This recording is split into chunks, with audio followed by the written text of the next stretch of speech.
Hello दोस्तों, तो लेकर हाजिर हैं हम आपका पसंदीदा एपिसोड अनुपमा।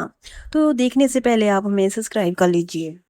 जैसे कि आपको पता है, कुठारी हाउस में मेहंदी के लिए सब लोग इकट्ठा हुए होते हैं। तो वहाँ पर तलाक का नोटिस आ जाता है गौतम के लिए, जो प्रार्थना ने किया होता है। तो वहीं पर ये बात सुनकर सभी हैरान परेशान हो जाते हैं और उसको बा कहती है कि तुम्हारी हिम्मत कैसे हुई प्रार्थना ऐसा करने की, तुम्हें पता है ना आज तक इस घर में किसी का तलाक नहीं हुआ है। तो मगर प्रार्थना रोती है और कहती है और मैं कब तक सहती रहूं। तो मगर बा है कि उसकी सुनती ही नहीं है। तो बा बहुत ऐसा भला बुरा प्रार्थना को कह रही होती है। वहीं पर गौतम कह रहा होता है, मैंने प्रार्थना से कितनी बार माफी मांग ली है, पता नहीं बा प्रार्थना क्या चाहती है, इसको मेरे खिलाफ किसने भड़काया है जो प्रार्थना मेरी बात नहीं मानती। तो अनुपमा कह रही होती है कि आप मेरी तरफ क्या दिख रहे हैं। तो बा कहती है, हाँ हाँ, तुम्हारा ही ये सब किया धरा है, तुमने ही ये सब कुछ किया है। तो प्रार्थना बा को बताती है कि बा अनुपमा जी ने कुछ नहीं किया, ये मेरा फैसला है। मैं जब एडवोकेट के पास गई थी तो मैंने वहाँ अनुपमा जी को बुलाया, इन्हें कुछ भी नहीं पता था। तो सब लोग देख रहे हैं और बातें सुन रहे हैं। वहीं पर अनुपमा कह रही होती है कि मुझे इस बात का पता नहीं था। तो वही बा को चुप कराते हैं बापूजी और कहते हैं कि लीला तू मत बोल। तो बा अनुपमा पर इल्ज़ाम लगा रही होती है कि अनुपमा तुमने ही हमारे घर में आग लगाई है, तुमने ही प्रार्थना को कहा है कि गौतम से तलाक लो। मगर प्रार्थना फिर से रोती है और कहती है कि मैंने ऐसा नहीं किया। गौतम गौतम इल्ज़ाम लगाता है प्रार्थना पर, कहता है कि इसने इश्क की वजह से ये सब कुछ किया है। इसका आपको पता है ना, अंश के साथ अफेयर चल रहा है। प्रार्थना रोती है और कहती है कि हमारे बीच ऐसा कुछ भी नहीं है। तो वहीं पर अंश भी कहता है कि हमारे बीच ऐसा कुछ भी नहीं है, हम सिर्फ अच्छे दोस्त हैं। तो अनुपमा भी कह रही होती है कि हमारे अंश पर ऐसा इल्ज़ाम मत लगाइए, आप कुछ भी नहीं जानती। तो कहती है कि मेरा अंश ऐसा नहीं है। तो गौतम की इतनी गंदी सोच है जो ऐसा कुछ सोच रहा है। अनुपमा बा को वार्निंग देती है और कहती है कि आप एक बार अपनी बेटी की सुन तो लीजिए, कहना क्या चाहती है। तो बा कहती है कि हमने सब कुछ सुन लिया है जो वो कहना चाहती है। तो वहीं पर राघव कहता है कि आपने उस बेटी की बात तो बहुत सुनी थी जो आपको झूठ लगाकर सब कुछ बातें बता रही थी। एक बार इस बेटी की बात सुन लीजिए, कहना क्या चाहती है, क्या पता वो सच बोल रही हो। तो बा उसकी बातें सुनकर भड़क जाती है और कहती है कि तुम कौन होते हो हमारे घर में बोलने वाले। तो राघव सिंह कहता है कि अभी तक मैं आपका दामाद हूँ, मेरा तलाक नहीं हुआ है, दामाद होने के नाते तो मैं बोल ही सकता हूँ।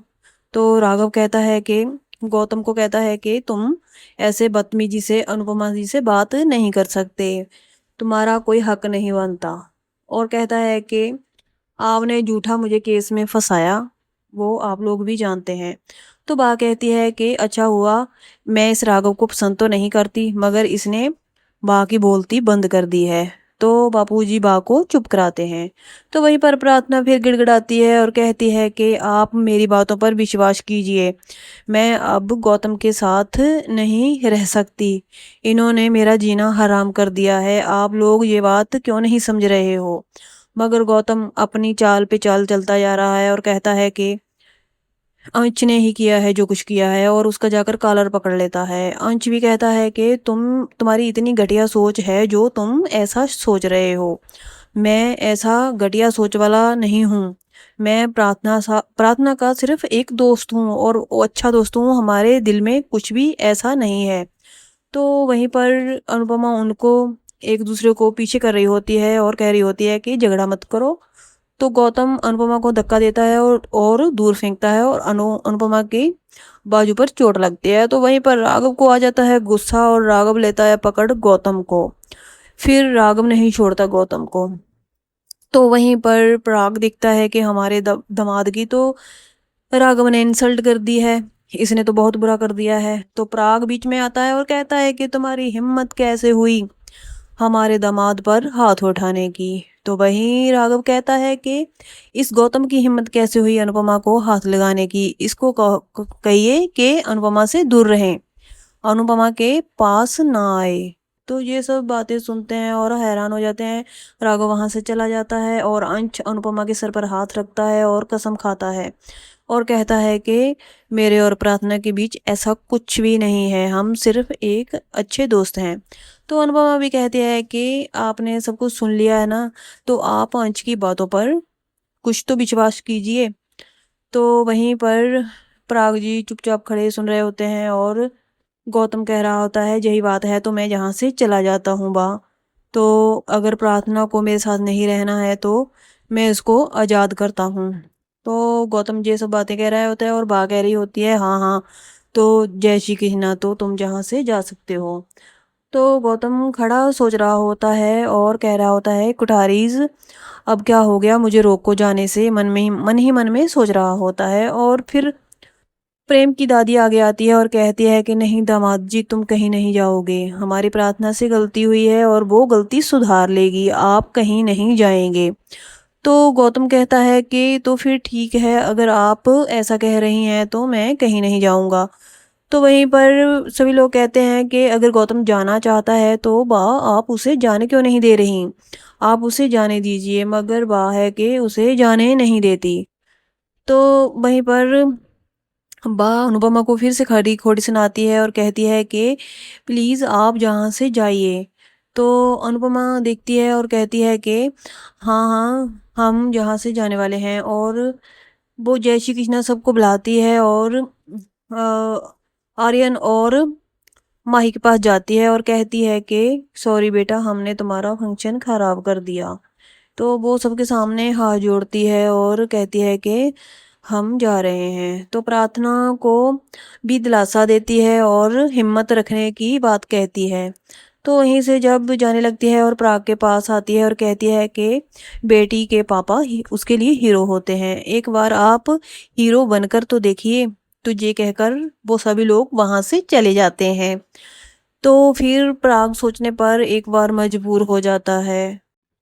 तो आप देख रहे हो कि प्राग सोच रहे होते हैं और वहीं पर आर्यन और माही को जाते हुए दिख रहा होता है और सब लोग शाह हाउस में पहुंच जाते हैं। तो वो कह रही होती है कि माही तू उदास मत हो, देखना मैं एक दिन तेरी शादी आर्यन से करवा दूंगी। तो अंश भी परेशान होता है और कहता है कि गाइस तुम लोग ये मत समझना कि मेरे और प्रार्थना के बीच कुछ है। तो वहीं पर बाकी कहती है कि वहीं पर आप मम्मी बहुत बात बढ़ा चढ़ा कर बोलती हैं जिससे बात सब खराब हो जाती है। तो बा कहती है कि तू तो चुप ही कर जा। फिर हम कुठारी हाउस में जाते हैं कि देखते हैं कि वहां पर भी सब लोग परेशान होते हैं और बा कहती है कि तू प्राग देख ले, तेरी बेटी ये सब कुछ क्या कर रही है। तो वहीं पर प्राग कहता है कि बा बस अब मैं और प्रार्थना ही बात करेंगे।